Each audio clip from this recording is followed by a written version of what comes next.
Hello and welcome to another exciting episode, or another read-aloud of another read-alouds. I am your lovely host, Miss Disney, and in today's reading we are continuing a Twisted Tale anthology with the story Rattle the Stars. What if Jim Hawkins joined the pirates? By M.K. England. Jim Hawkins could deal with people who talked in their sleep. Everyone had their quirks, and on a ship cramped full of crew flying through space toward a planet that would make them all rich, well, there were plenty of quirks to go around. He could put up with a lot for the chance to lay his hands on the pirate captain Nathaniel Flint's legendary treasure trove. He could not put up with sleep talking in the Flutula language. Turned out, Jim had a limit, and that limit was a tentacle farting repeatedly and directly into his face as he slept. Jim tumbled from his bottom bunk hammock and landed in a heap, groaning the unhappy protest of the barely conscious. No point in trying to go back to sleep with all that racket, so he rolled over, his lean frame drowning in his oversized tan tunic, and pushed up to a sitting position. He ignored his black jacket, which had been a poor substitute for a blanket anyway, and grabbed for his boots, pulling one on in a half-asleep daze. He reached for his other boot, only for it to hop away, far out of his reach. He sighed and ran a hand over his face, his sleep-tousled brown hair flopping into his half-lidded eyes. Too early. Not awake enough for games. Especially not games that involved a suddenly alive and hopping boot. He'd seen a lot of weird things so far on his voyage aboard the RLS Legacy, the solar galleon sailing them ever closer to fabled treasure planet, and many of those weird things had involved one particular creature. Morph? Jim croaked, his throat dry from sleep. It had to be Morph, the ship cook's fist-sized pet blob of space goo, hiding inside the boot and making a hop away from him. The floating pink ball of irritation was too playful for his own good, funny to the point of becoming obnoxious, like now. Of course, most things ranked significantly higher on the annoyance scale on scant few hours of sleep. Jim had been up all late that night, wallowing in grief and hating himself over the events of the afternoon. His brain kept replaying the horrifying scene over and over again. The nearby star-going supernova turning the space around them, red-orange with fire and burning debris. All hands tying themselves to the mast to keep from being thrown from the ship during evasive maneuvers. The chaotic scramble to adjust the sails as Captain Amelia expertly guided the vessel through the calamity, the black hole that collapsed into existence in the former heart of the star. And Mr. Arrow, Captain Amelia's stoic and loyal first officer, spiraling off into the void, his untethered safety line trailing in his wake. Jim hadn't actually seen that part with his own eyes, but he could picture it all too well. If he'd only secured the ropes better, Mr. Arrow would still be alive. It had been his responsibility, assigned to him by Captain Amelia herself. Make sure all lifelines are secured and good and tight, she'd said, and he'd done it. He'd swear on anything that he'd done it, but not well enough, apparently. Thanks to Jim, the boulder of a man was now a tiny crush of atoms at the center of a black hole. Silver, the ship's cyborg cook, had found Jim up on the deck contemplating his worthlessness just a few hours earlier. Before he'd managed any sleep, they'd started out as adversaries when the captain assigned Silver to show Jim the ropes during their voyage. It was babysitting duty, and they'd both known it.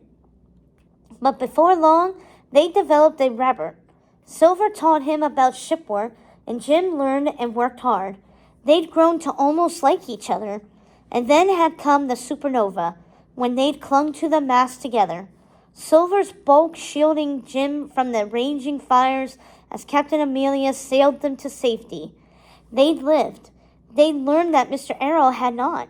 They learned that it was Jim's fault, and Jim had crumbled. When Silver had found him on deck earlier in the night, a flicker of embarrassment lit inside Jim's chest at the memory. But there was warmth there too. Jim had been feeling lower than he ever had in his life, and Silver had said it all the right things, even held him while he cried into the man's soft chest. It had been soothing, maybe even kind of like how it would be to have a father, Jim imagined. Not that he knew what that was like. His own father had ditched him and his mother so long ago, he was barely a fuzzy memory. He was probably dead for all Jim knew. He wrenched his thoughts away from that old scar, from the new, fresh wound of Mr. Arrow's death, and focused on the immediate problem at hand, his escaping boot, and the mischievous little creature inhabiting it. Far easier to deal with. Morph, knock it off. It's too early for this, Jim droned, dragging himself across the room to where the morph boot had hidden behind a chest. He leaned over, ready to make a grab for it, only to receive a kick in the rear and a raspberry in the face as the boot's shape shifted into morph, then darted away with the real boot grasped in his tiny pink limbs. Jim gave chase, his gait uneven as he stumbled upon the stairs, leading out of the hold with only one boot on. His belt struggled to keep his wide-legged and far too large trousers from slipping, but it held on valiantly as he chased more from bow to stern. Nothing wakes you up like a wild goose chase across an interstellar sailing ship, or a wild pink space goo chase. Whatever. He was awake, but not quite awake enough for elegant thoughts. Jim recovered the boot not long into the chase, but only because Morph had abandoned it in favor of spitting water directly into Jim's face.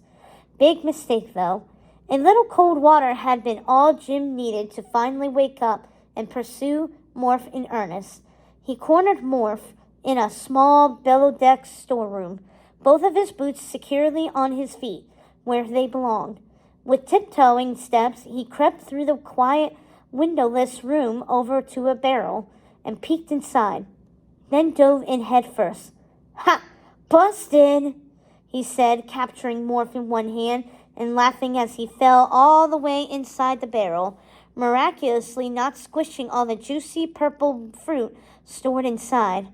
The little creature attempted to flee again and again, his tiny voice chittering with delight all the while. Then a harsh, scraggly voice lowered to conspiratorial tones reached Jim's ears, along with footsteps on the stairs leading below deck. Jim froze, the laughter dying in his throat, and he gently covered Morph with his other hand to silence the little creature. As the voice neared, Jim strained his ears to listen. "Look, what we're saying is we're sick of all this waiting," the voice's owner said. It was Birdbrain Mary, one of the crew members. Jim leaned closer to where light streamed through a 2-inch wide notch cut in the barrel, squinting to force his eyes to focus. "There's only 3 of them left," another crew member said in a raspy reptilian voice. "We are wanting to move." Then Silver's cyborg arm came into view, his voice low and menacing as he shook a balled-up fist. "We don't move till we got the treasure in hand," he said. Jim blinked in confusion. What were they talking about? Moving where? Another voice provided terrifying elaboration. "I say we kill 'em all now," said Scroop in a low, menacing growl. Jim's blood ran cold. He hated that voice. Scroop scared the pants off him, if he was honest. And what did he mean, kill 'em all? Who was he planning to kill? And Silver was in on killing someone just hours after he'd been comforting Jim over Mr. Arrow's untimely death? Jim blinked and looked again, just to confirm that he was really seeing whom he thought he was. But sure enough, it was Silver, with his cybernetic arm and leg, his long black coat wrapped around his large bear-like body, and a black tricorn hat on his head. "I say what's to say," Silver snapped, grabbing Scroop by his long, narrow face and shaking. "Disobey my orders again like that stunt you pulled with Mr. Arrow, and so help me, you'll be joining him." He lifted the spidering man off his 6 spindly legs and threw him straight into Jim's barrel hiding place. The whole barrel rocked, and Morph nearly escaped his grasp, but Jim managed to catch him tight between both palms, barely keeping his own panicked breathing under control. His stomach did a complicated flip as he processed the words he'd just heard. Scroop killed Mr. Arrow. Mr. Arrow's death hadn't been Jim's fault after all. A crash of relief was immediately subsumed by a burning wave of anger. Jim hadn't failed to secure the ropes and cause Mr. Arrow's death. He'd been beating himself up for no reason. His tears and pain and self-hatred had been for nothing. Scroop had murdered the man, and he'd deliberately blamed it on Jim. Scroop landed out of Jim's line of sight, but the sound of 6 needle-thin legs tick-ticked on the deck as Scroop got to his feet, somewhere very near the barrel. Jim held his breath, holding as still as possible, and then his eyes went wide as one of Scroop's vicious crab-like claws dipped into the very barrel he was hiding in, right in front of his face. "Strong talk," Scroop said as he felt around for a plum, "but I know otherwise.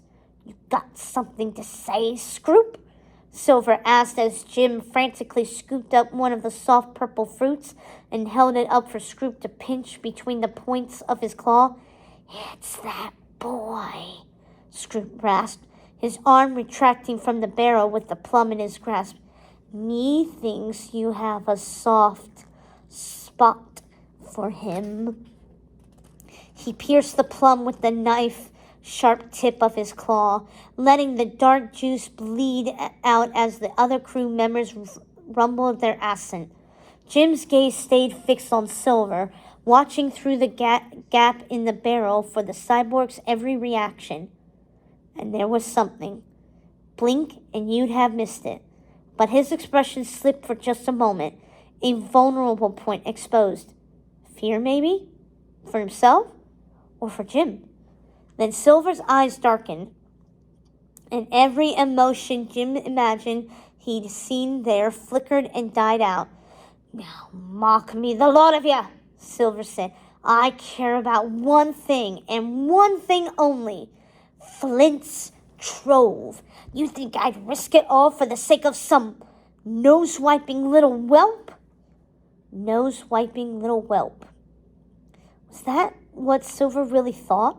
A bolt of pain hit Jim square between his ribs, knocking the breath out of him. So intense he wondered for a moment if he'd been found and shot. He thought earlier that night he'd been sure Silver had meant the kind of things he'd said, that Silver had maybe even started to care for him, just a little bit. Had he really read things so wrong? "What was it now?" Scroop continued, sneering. "Oh, you've got the makings of greatness in ya." Silver's face as they talked that night had been so earnest, his voice warm and parental and sure. If he had been acting, it was a really good act. If he was acting right then, though, it was equally good. What was the truth? And what was bluster? Could he be trusted or not? "Shut your yap," Silver said, sharp as the knife tipping his cyborg arm. "I cozied up to that kid to keep him off our scent, but I ain't gone soft." His eyes, hard as pure steel, dared a single crew member to challenge him. Then a call from the lookout in the crow's nest. "Land ho!" They had arrived. Treasure Planet, home to Flint's Trove. Jim's map had led them true, but the finish line for their voyage was still ahead. A planet was a big place, after all, but the little golden orb that held the map would take them right where they needed to go, and only Jim knew how to open it. That orb was currently locked in Captain Amelia's office for safekeeping and guarded by a contingent of 2. Captain Amelia herself, cunning, fierce, and excellent shot, and the dog-faced astronomer Dr. Dobler, kind, doddering, of no use in a fight. Against 16 pirates? They'd be massacred. The mutiny would be all too easy, and time was up. The crew cheered, reptilian grins stretching and fleshy arms pumping in the air in victory as they all flooded the decks above to get a glimpse of the double-ringed planet. Everyone but Jim was huddled in the barrel, struggling to process. Mort cupped his hands. "You got the makings of greatness in ya," Silver had told him. A lie. Or was it? He let Morth slip from between his fingers, squeezing his eyes shut against the pain and humiliation. The little creature darted off to follow Silver to the main deck above, leaving Jim alone in the barrel. Of course it had been a lie. Of course a pirate, Jim realized, like Silver wouldn't be taking a useless boy like Jim under his wing. He slipped out of the barrel, stumbling and dazed, rubbing a hand over his face to bring himself back to reality. Kill, they'd said. They were planning a mutiny, planning to kill everyone standing in their way. He had to warn Captain Amelia. Jim made a break for it, rushing for the stairs, but was brought up short by a shadow, by the distinctive gait of Silver's cybernetic peg leg. Oh no.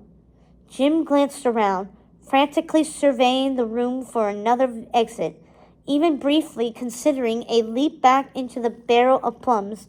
The room was tiny, though, with no windows or other doors. He had about 2 seconds to make a decision. Trust Silver or no? With nowhere else to go, he stuck to his original exit plan, hoping to play it off like he'd only been below decks for a few seconds. Silver covered his surprise quickly, looking to either side for witnesses before continuing down the stairs, forcing Jim back below deck.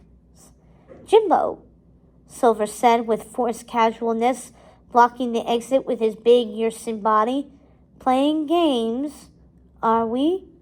"Yeah," Jim said, feeling a table bump against the small of his back. Trapped. He had to stall. "Yeah, we're playing games." "Oh, I see. Well, I was never much good at games. Always hated to lose." A barely audible click, the distinctive sound of a tool sliding into place on Silver's cyborg arm, and that decided it. No matter what Silver's true feelings were, it was clear. He was willing to put them aside for greed, for Flint's trove, and he was apparently willing to put Jim aside by force, if needed. That made Jim's decision much easier. He needed to do the same. So Silver hated to play games and lose. Too bad. Jim said, feeling behind himself for the curved scissors he knew were on the table. His fingers found the slender handle and wrapped around it, holding tight. "Me too!" Then he lunged forward, left hand already held out to block Silver's pistol arm, and pressed his own blade to Silver's throat. The man's eyes went wide. "Jimbo, what?" he began, but Jim pushed the scissors harder against Silver's neck. "Now here's the way this is going to go," Jim said, forcing his voice into a steady certainty he absolutely did not feel. "I heard everything. I know all about your little mutiny plan." One last gut check was in order. Was he really going to do this? Bullets of nervous sweat beaded on his forehead, but he doubled down, using all his willpower to keep the blade from shaking. "I know what you're here to do," he said again, and slowly lowered the curved blade away from Silver's throat. "And I'm gonna help you." Silver held his hands up and took a slow step back, then frowned as Jim's words registered. Now, Jimbo, you... Wait, what? Jim slid one finger over the curved blade of the scissors thoughtfully, in what he hoped was a vaguely threatening manner. He'd never threatened anyone before, and it was probably painfully obvious. Hopefully his pitch would be good enough that it wouldn't matter. You heard me, he said, pointing at Silver with the scissors. I know how to open the map. You need me. You need this ship to get down to the planet and haul off the treasure. Jim took a step forward, closing that gap again, the blade always between them. But you don't need Captain Amelia or Dr. Doubler. Silver blinked. Right, so... Jim took a breath to steady himself. This was the critical part. The make or break. He had to sell it with pure, blustery confidence. So you're going to let them go, he said, infusing as much assurance as he could into the words. And I'm going to stay. We put them in a lifeboat and drop them off. Then we head down to the planet and get rich. Silver's mouth hung open in astonishment. The silence broken only by the sounds of the crew running about on the main deck above, chattering with excitement as they prepared the ship for the descent to the planet. After a moment, he shook his head, his voice gentling. Jimbo, this isn't you. You're not like me. You don't want to be like me. Last night, when we was talking, I thought hurt flared in Jim's chest, and he lashed out in retaliation, letting every bit of his pain twist his face into ugliness. I'm sorry, did you think I had a soft spot for you? He said, throwing Silver's words back into his face. I care about one thing, and one thing only. Flint's trove. Direct hit. Silver's face fell, exposing that flicker of vulnerability Jim thought maybe he'd imagined earlier. Maybe everything Silver said on deck under the stars hadn't been a complete lie. Or maybe that was just what Jim wanted to believe. Too late now, in any case. Jim was committed. This path was for the best. Either way. The whole point of the journey had been to use the riches he'd find on Treasure Planet to rebuild his mother's inn, with her entire livelihood on a burned-down wreck. She needed this from him. He had to get her that money no matter what it cost him personally. And he'd still get to see the legendary Treasure Planet too, like he'd always dreamed of as a boy. Beyond that, who knew? Are you sure about this, Jimbo? The life of a pirate ain't what it's like in the storybooks. The crew is a rough sort, and they ain't like to take easy on to ya. Our work is bloody, and you're certain to get your hands a mite stained being with us. Who said I wanted to stick around?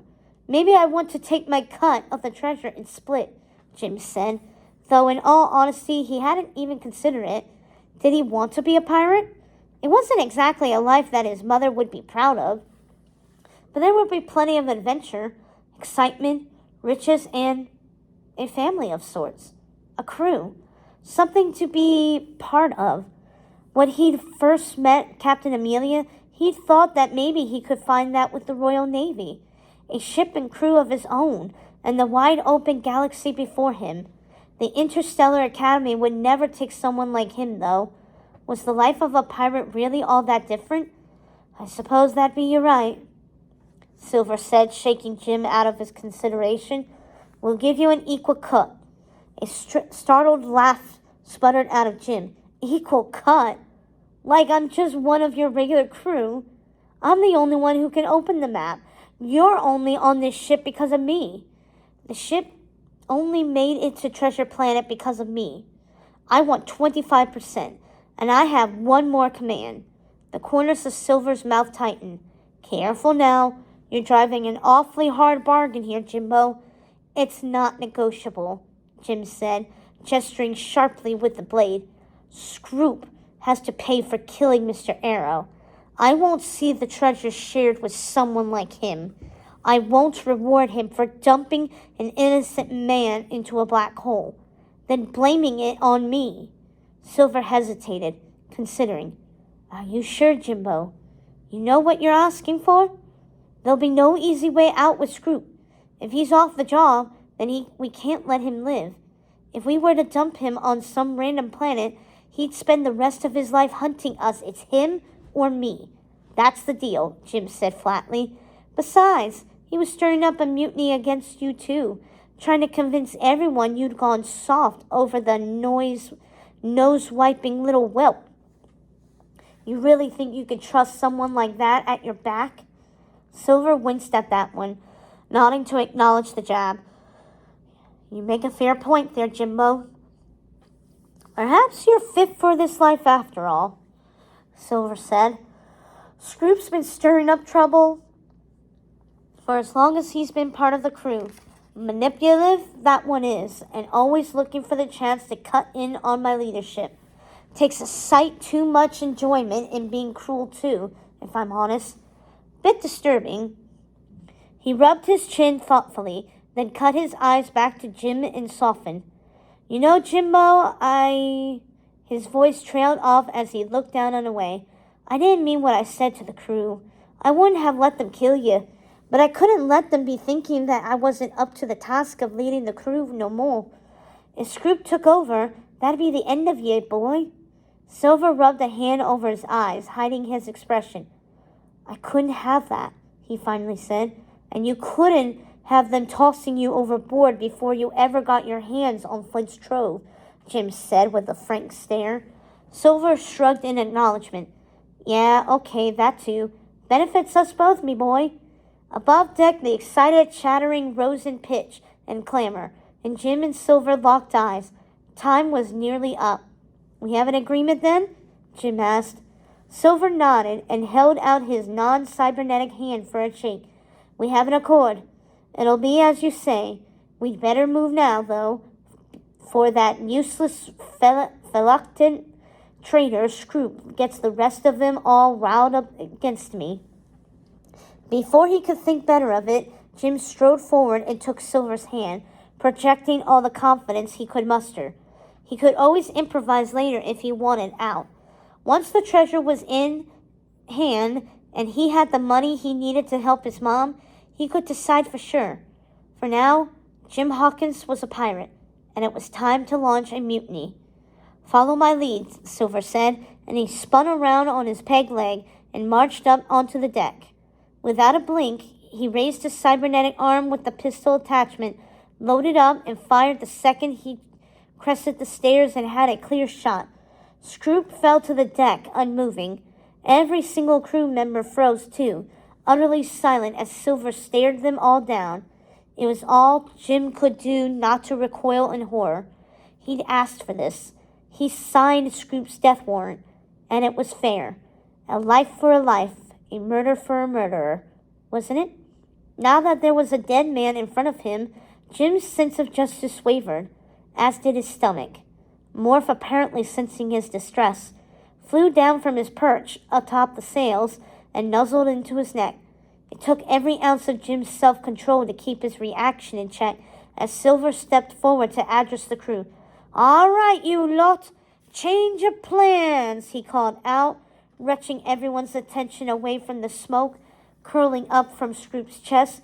We're moving now, and Jimbo here is joining us. Anyone got a problem with that? He glared around at each member of the crew, meeting every eye. No one spoke a word. He nodded. Good, because if you did, you'd be ending up like Scroop there. Let that be a lesson to you all. Someone get that scum overboard. The rest of you lot, take arms and follow. Everyone leapt into action, and Jim turned to Silver, unsure. What should I do? He asked.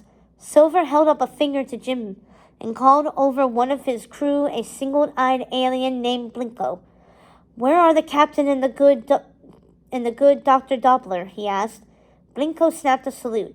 They're in the captain's office, sir. Shall we take them out? Silver held up a hand. Not yet.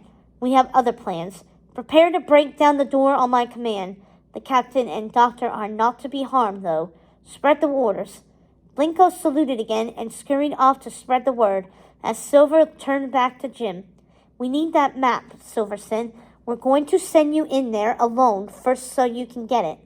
He paused, studying Jim for a long moment. Last chance, Jimbo, Silver said, his voice grave. Are you sure this is the choice you want to make? There's more in one path out of this for you. Jim forced himself to make eye contact and really look. Did he mean it? From the corner of his eye, he could see the last of the smoke from Scroop's chest dissipating, wispy curls disappearing against the blackness of space. No, there was no turning back. Jim took a deep breath, then nodded to Silver. I'm ready. Let's do this.